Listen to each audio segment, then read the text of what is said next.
My name is Kate Rivers. Welcome to my studio.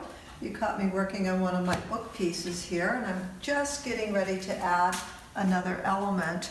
I've pre-sewn these small pieces that I'm going to add because I want to break up this orange space.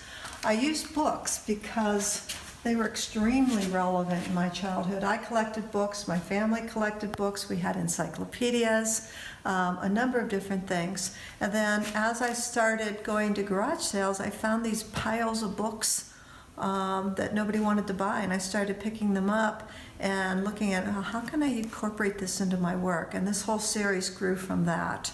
And now, let's see, I'm going to add this while you're watching if that's okay.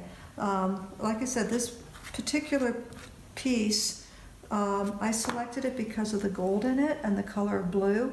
I glued it to a piece of Arches 88 and then I stitched it.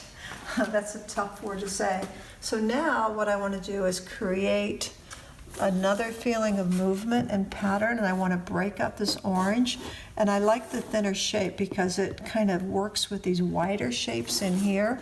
And what I want to do is create a staccato beat across the piece, because here you get a regular rhythm of the same size, the same shape, and this and this and this. So by putting this in, you get a little bit of a different kind of rhythm that goes across.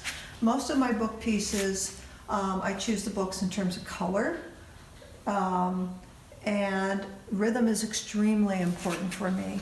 And such as this piece, I wanted to get a softer feel, and it also uses the oranges and the blues, which becomes a difficulty when you're working with books, because it's not like paint where you can just mix the paint and get the color you need. Sometimes I have to search through boxes of books when I'm looking for specific colors. Underneath this table you can see I've stored lots and lots of books. I'll pull them out and then there are piles of books all over the floor because I'm looking for specific colors, or a blue with a little bit of gold in it, like this particular book cover. But I think it's going to be very interesting once I get all of these in, and I'll raise them up and down and we'll get this going across the surface. And this piece is almost done.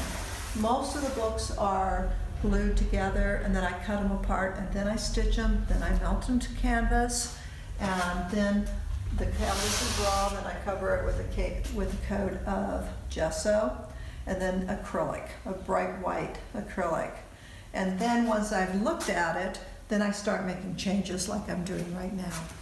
Thank you again for visiting my studio.